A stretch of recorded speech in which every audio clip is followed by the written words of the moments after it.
안녕하세요, 순장님들.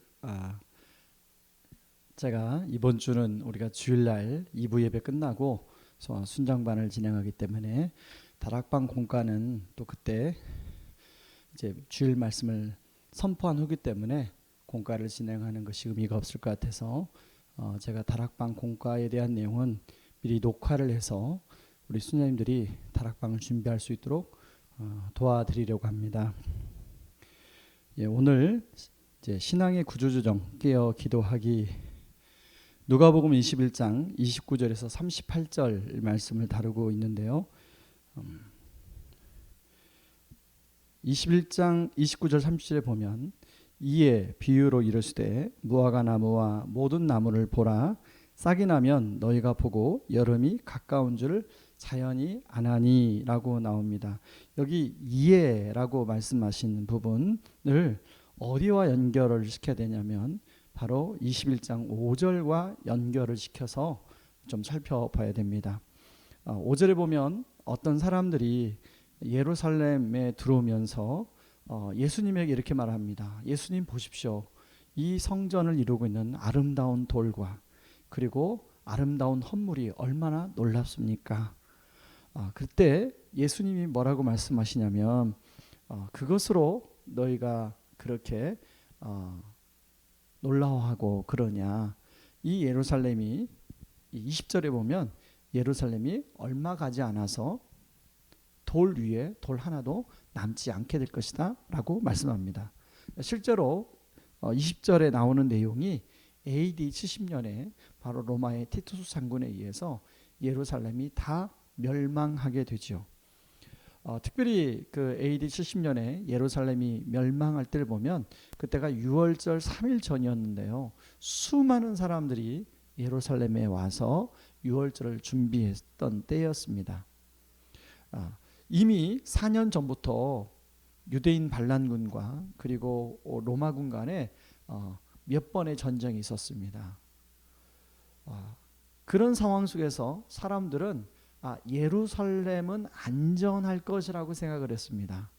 그리고 다른 데는 어떻게 될지라도 하나님의 성전이 있는 예루살렘 성은 무너지지 않을 거라고 사람들은 믿었습니다.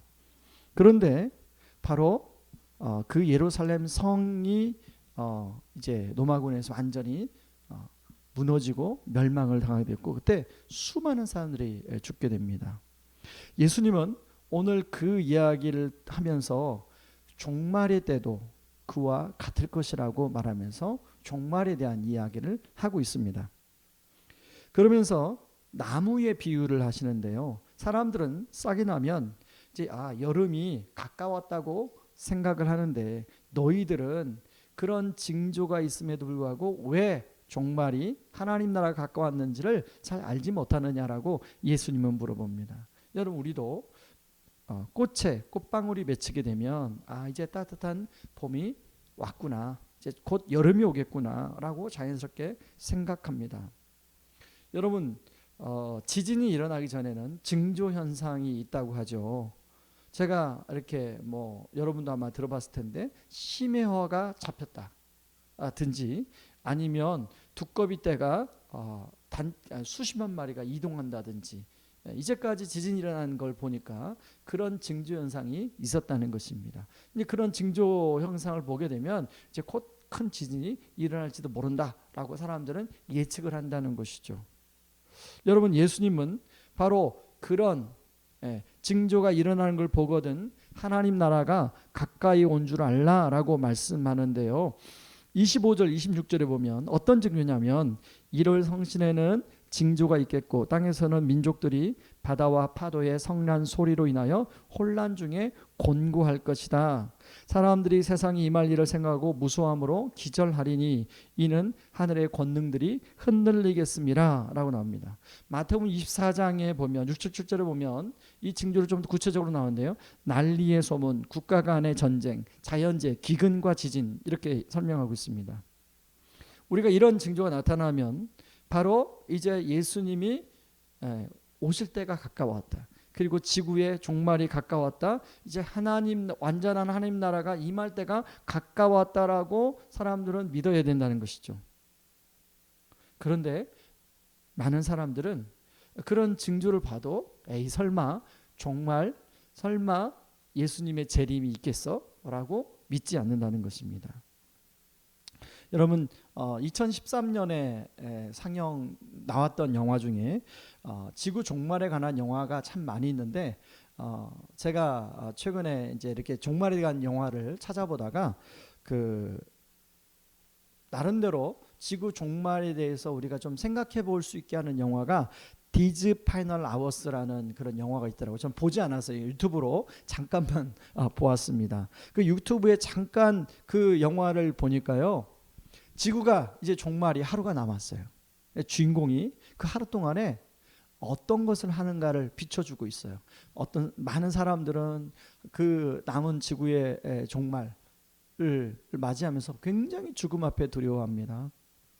그리고 어떤 사람들은 그 두려움 때문에 이제 쾌락을 보내면서 마지막 시간을 보내는 사람이 있는가 하면 어떤 사람은 가족들과 모아놓고 스스로 가족들끼리 목숨을 끊은 자살을 하는 그런 가족들도 있고요. 여러 장면이 그 영화에 나옵니다.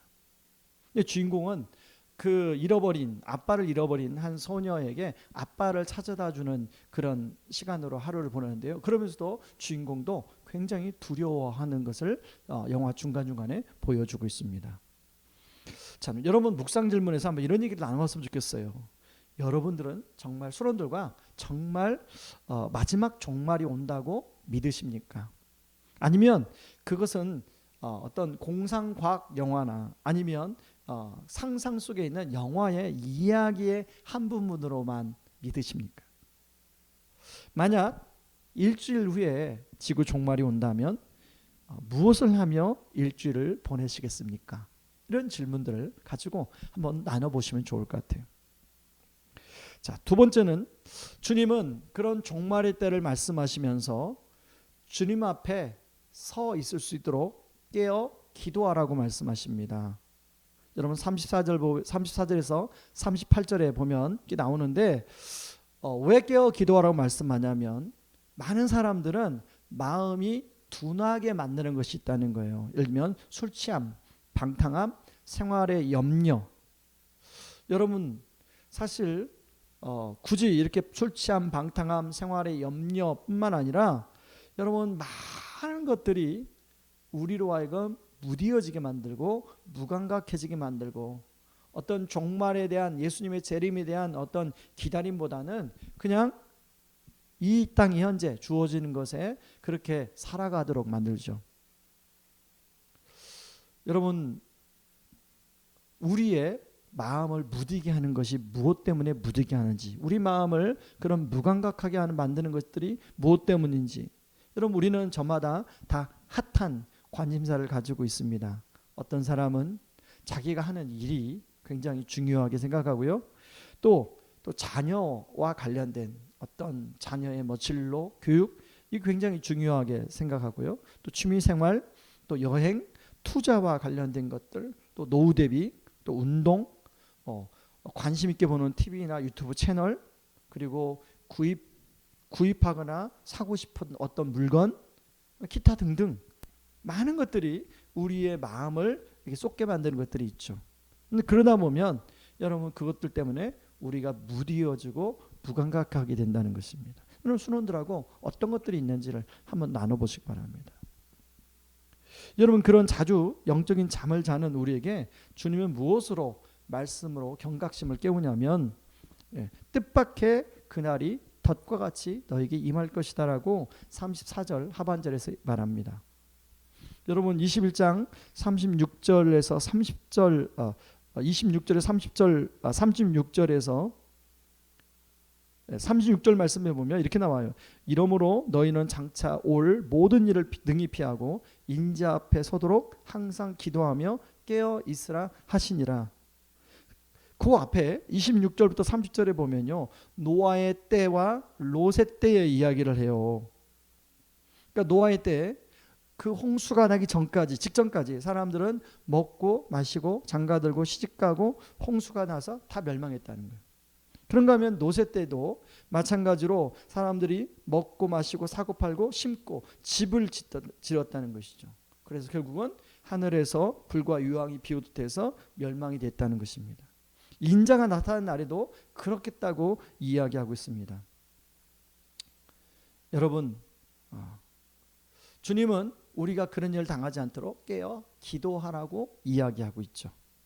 자, 여러분 누가복음 21장 37절에 보면 깨어 있는 것은 그렇게 기도하는 것이 또 깨어 있는 것인데요. 37절에 보면 깨어 있는 행동 또 하나가 나옵니다. 자, 37절에 보면 예수께서 낮에는 성전에서 가르치시고 밤에는 나가 감람원이라는 산에서 쉬시니. 여러분, 예수님은 지금 십자가에 못 박히시기 위해서 예루살렘에 들어왔습니다.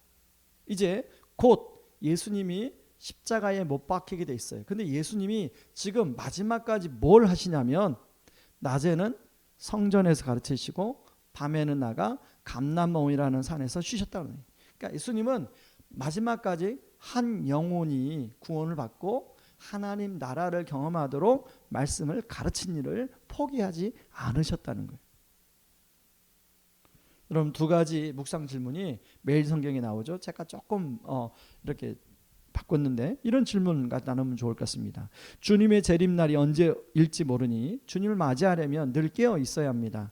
주님과 살아있는 관계만이 그날의 우리 안전을 보장해 줄 것입니다. 최근에 안일한 나를 일깨워준 말씀이 무엇인지, 반대로 주님과의 관계를 위협하는 유혹은 무엇인지 나눠봅시다.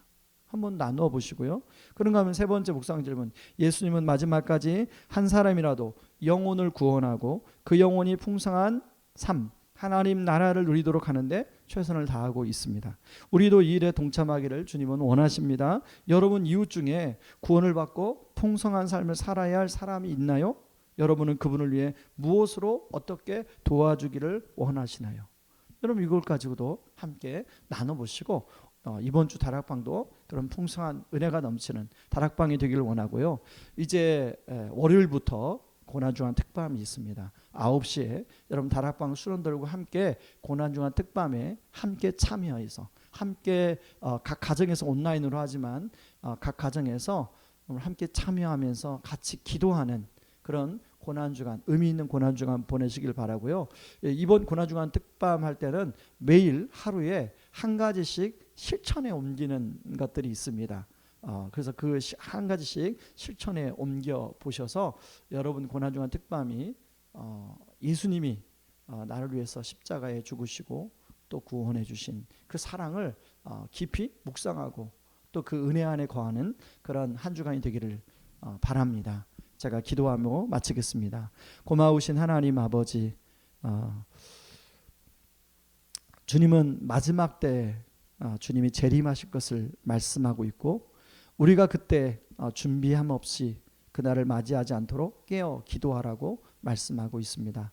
오늘 이 말씀을 가지고 우리 다락방에서 우리 순자님들이 나눌 때, 또 다락방에 가기 전에 순자님들이 이 말씀을 가지고 준비할 때 먼저 순장님들이 은혜를 누리게 하여 주시옵소서. 그리고 그 말씀을 가지고 다락방에서 나눌 때 또 풍성한 은혜가 있게 하여 주시옵소서. 하나님, 줌으로 인도하는 다락방, 풍성한 성령의 교통하심이 넘쳐나는 다락방 되게 하여 줄 줄 믿사오며 예수님의 이름으로 기도합니다. 아멘.